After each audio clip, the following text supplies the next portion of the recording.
So now we're here in the bathroom talking about personal care products. This is one of the biggest areas that we need to address when cleaning up our home because your skin is your largest organ. What you put on your skin gets in your body. It gets in your bloodstream. So it's actually super fast, which I think one of the biggest illustrations or most impactful illustrations that I've ever contemplated is the pharmaceutical industry. They give you a patch for birth control for these things. So we know that what is on our skin, what is touching our skin has a systemic effect and can in fact throw things off or create a domino effect within our systems. So endocrine disruptors. And that's a really good example. Not just the patches with birth control, that's hormonal changes that you're doing to your body. The chemicals that you put on your skin that get absorbed, they will also cause hormonal changes. And those chemicals are called endocrine disruptors. Basically, they disrupt the natural rhythm, the natural flow of your endocrine system, which will cause imbalance in your hormones for both men and for women.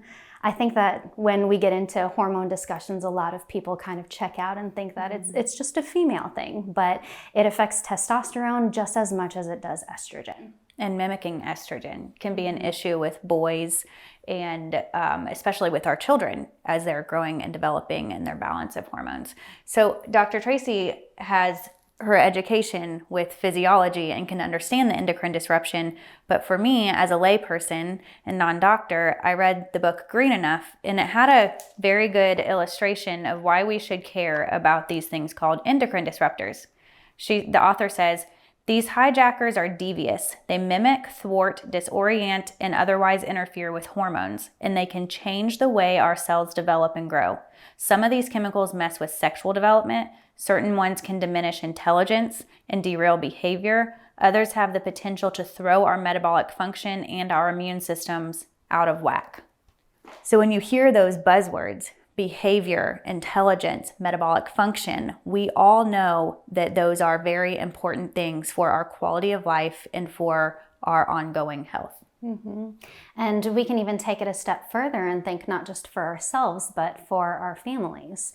These products that we're using on our skin, we're also using similar products, very likely, for our children.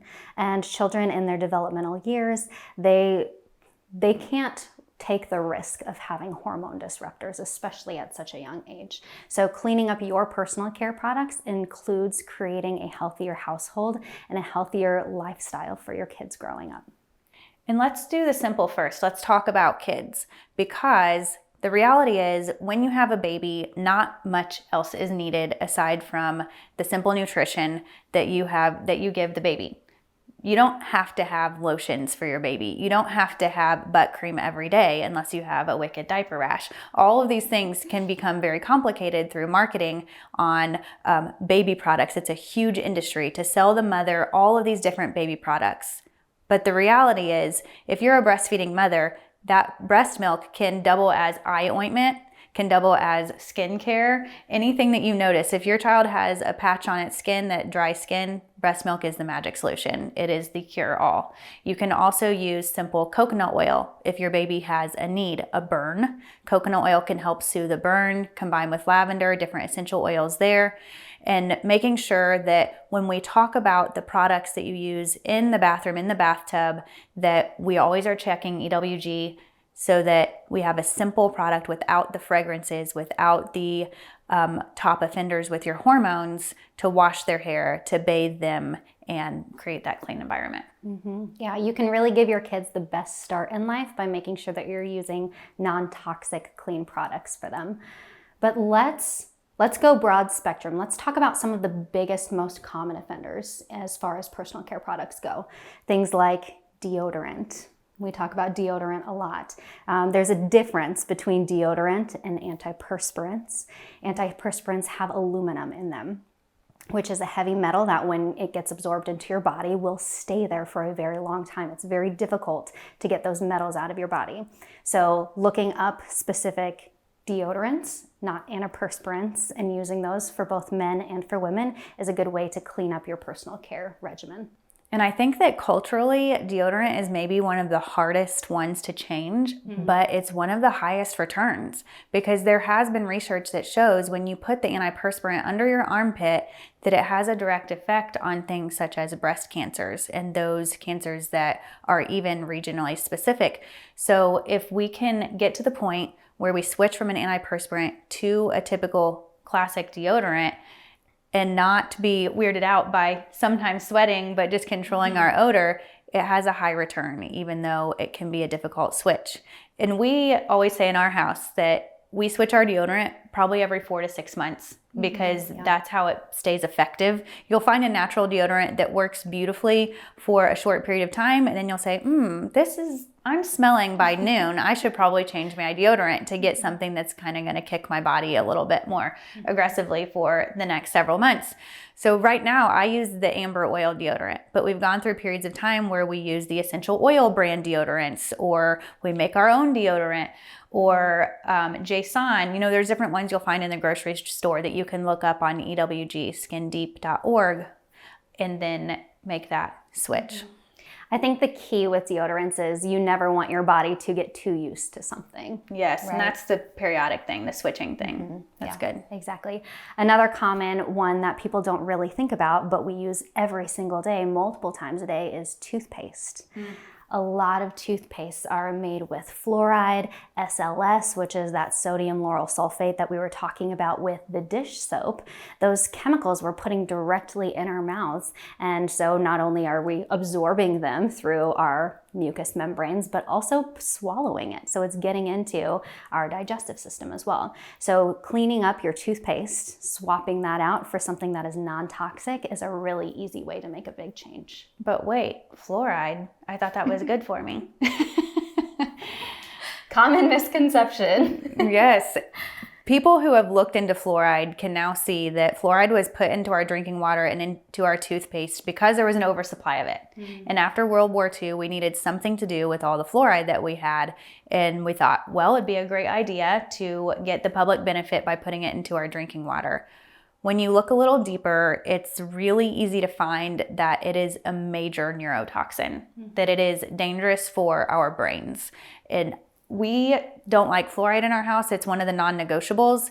We just don't use it. So we don't ever bring toothpaste that has fluoride in it into our home. Yeah. What are some good alternatives that you guys have found? We really like Hello, and it has the whitening element to it, so that's also nice. Anything with charcoal is also going to help with whitening. Anything with coconut oil and those properties also helps with antibacterial and freshness. There's some really great essential oil ones from the essential oil brands that are super fresh for your mouth. And then also Coral is another brand that I've really liked that we get from our biological dentist. Yeah. Biological? Is that what you call a dentist that's clean? I think so. Biological dentist. Speaking of coconut oil is a staple in my family's bathroom. We use it for instead of mouthwash because it is antimicrobial, antifungal. So swishing. It's called oil pulling, right? Yes. So it's a practice called oil pulling.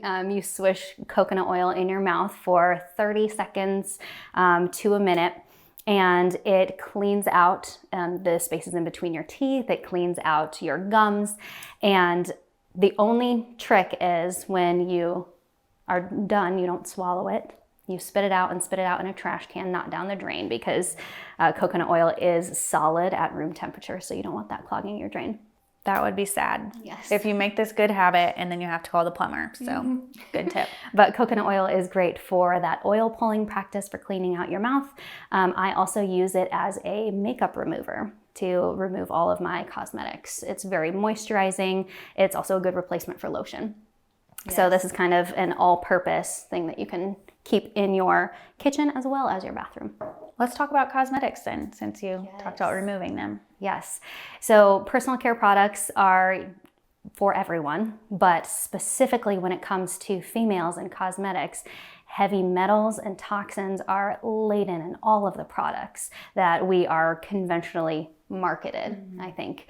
There's a study that was done by the Environmental Defense Group, and it's called Heavy Metal Hazard.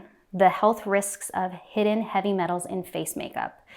Basically, in this study, they tested 47 different makeup items, including foundations, concealers, powders, bronzers, mascaras, the things that we use every day, a day in and day out, on a regular basis. And they tested these products and found serious heavy metal contamination in virtually all of them. 96% of these products contained lead, 90% contained beryllium, 61% contained thallium, 51% of the products contained cadmium, and 20% contained arsenic. Now, all of those chemicals are heavy metals, and heavy metals are serious because once they get in your body, it's extremely difficult to detox from them. It's really difficult to get them out. And when we're using them on a daily basis, the average woman will use about 5 pounds of makeup on her skin every year. So this isn't something that we have small amounts of exposure to. This is very much getting back to the analogy that we used in the beginning of poking holes in the cup. When you're overloading your body with these toxins, especially the type of toxin like heavy metals that's going to stick around and accumulate at a large rate, then it's going to cause detrimental effects. And these heavy metals are also endocrine disruptors. They lead to things like autoimmune disorders, hormonal imbalance, they can even cause liver damage.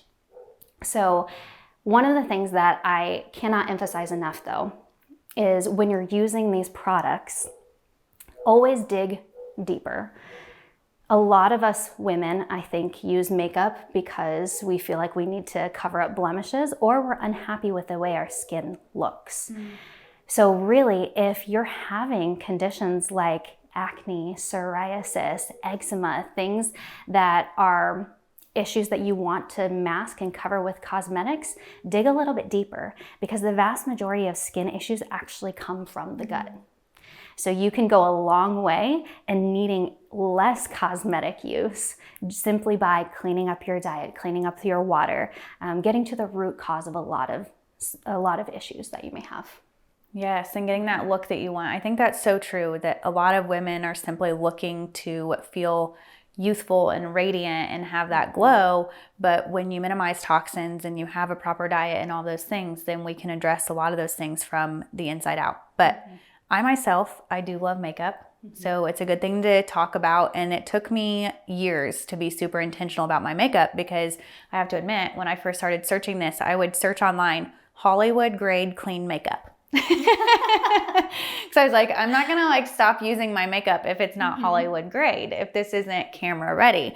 So I would swap out, and I finally landed on a lot of products that I really enjoy using from Beauty Counter and 100% Pure and Crunchy, Crunchi. Not that the brand really matters because I'm not endorsing a brand, but just letting you know that there are options out there that are taking out the parabens and the phthalates, which you can tell us what those things are. The parabens and the phthalates and the heavy metals and the fragrances, which we've already talked about. We always want to minimize those fragrances and the dyes. So if they're using harmful dyes, just like we said we wanted to take out of our cleaners and we know we want to take out of our food, then why would we be putting that on our skin, which goes throughout our circulatory system on a daily basis? And cosmetics are a little bit tricky because I believe that they're very personal. Something that you like and works well for you may not work well for me. So I think it's important to have a lot of different options, and that's why we're listing a couple of different brands that we have used and we have liked, but definitely go to the database, the ewg.org, and make sure that the ones that you're choosing for yourself are also clean. So a couple of quick examples that we have, Leah mentioned Beauty Counter.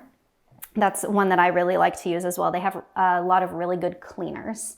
I like using their charcoal face mask and charcoal bar for cleaning my skin. A lot of essential oil companies will also have cosmetic lines. So these are Savvy Minerals by Young Living. I found them to be similar to the Crunchy cosmetics that you were talking about earlier. And then here's one that you can find at some drugstores, Mineral Fusion. You can find it at Whole Foods. You can find this at a lot of different grocery stores, but this is also a good clean option. When it comes to cosmetics, I always like to say that less is more.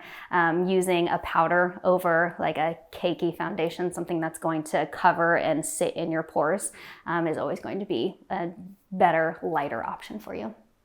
Yes. And so that's makeup, and finding the ones that you like, that you feel beautiful with, that you can talk to your friends about. It's kind of a fun way to support different moms too. There's lots of moms who have taken it upon themselves to sell the clean makeup brands and have those parties, etc. Another option with what you're using on your face and with your skincare is to go local. Find someone. I use Materia Medica for a lot of different things, including my face cleanser and to remove my makeup and to nourish my skin. And this is made by a friend, Karen Burr, here in Indiana. She has a shop called Materia Medica.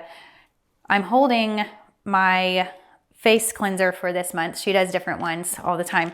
And it has elderflower, violet, aloe, almond oil, and rose quartz in it. All of this is made with things that she foraged. So not only is it clean for your face and non-toxic, it's also nourishing. It's a fun way to support local, to have non-toxic. It's in a glass jar made with all real whole ingredients, nothing synthetic, no anticoagulants. What are they called when they use the like polyethylene glycol, PEG, which is in a lot of pharmaceuticals, will also be in a lot of makeup and skincare products because they want to degrease the makeup and stop it from getting chunky, clumpy. Yeah. Anti-caking. Yes, anti-caking, exactly. So I use Materia Medica for a lot. It's just a local option. My lip balm, which goes to sunscreens. Do you want to talk about sunscreen next? Yeah, that's a good one. So this is just a basic lip balm, but it also has the plant-based sunscreen in it. So you know that you're being protected from the sun and nourishing your lips. But we also know that sun damage is a top concern for a lot of moms and a lot of individuals this day and age. So we need to be intentional about not trading potential sun damage for toxic exposure on our entire bodies, because there are a lot of metals, parabens, phthalates, top offenders found in almost all sunscreens. Yeah, sunscreen is really tricky, I think, to find a clean one. And it's also getting the balance of making sure that you're eliminating the damaging rays of the sun, but also allowing yourself to absorb some sun, because vitamin D is an absolute vital nutrient that we need. So when it comes to sunscreen, I personally look up every sunscreen brand on EWG because I want to make sure that what I'm using is the safest for my family. And that includes you as an adult, but also the kiddos. Yes, for sure. And with our family, you should do what you're comfortable with. However, we want our kids to know that the sun is not the devil and that the vitamin D is very important. So we always do at least 30 minutes of sun exposure before we would ever apply sunscreen. That goes even if we're at the beach, they get 30 minutes, then they sit out and dry off, and then we apply sunscreen after that, especially if you're going to be out in the noon hours. That's all common sense. If you're out in high sun, when the UV rays are stronger, then your needs for sunscreen become increased. Using the coconut oil homemade sunscreens can be an option. Using the ones that come from the essential oil companies, Kiki, Keeki, is a local woman of one of my best friends in Grand Rapids that has great sunscreens, and you can check her out on EWG. I believe that the higher the SPF gets, sometimes it can be harder to find ones that are less toxic. But you can simply apply more often or find the ones that work best for your family's skin. Yes, it may sound a little bit more inconvenient to have to apply more often, but that way you're getting the best balance of protection and also sun absorption. Another really easy way to protect kids is more clothing, rash guards. Just put more clothing to cover their skin. And then also, like Leah said, making sure that the hours that you are out in the sun are not at peak sun exposure hours, and rather going out more early in the morning or later in the evening so that you have less of those damaging rays. Yes, my youngest is a redhead. And so redheads are notorious for getting the sunburn, right? And we spent several weeks in a row at the lake last year, and it wasn't until the last weekend that he got any sort of sun damage, and I could have kicked myself. And it was because of exactly what you said. He didn't have his shirt on while he was in the water. So the sun shirts, the UV sun shirts, are definitely an alternative for our sweet babies, not lathering them with toxic lotions. So these are just a couple of alternatives that you can use to clean up your bathroom, to clean up your personal care products. Research, figure out what's going to work the best for you. But these are products that we have known and loved and are happy to share with you.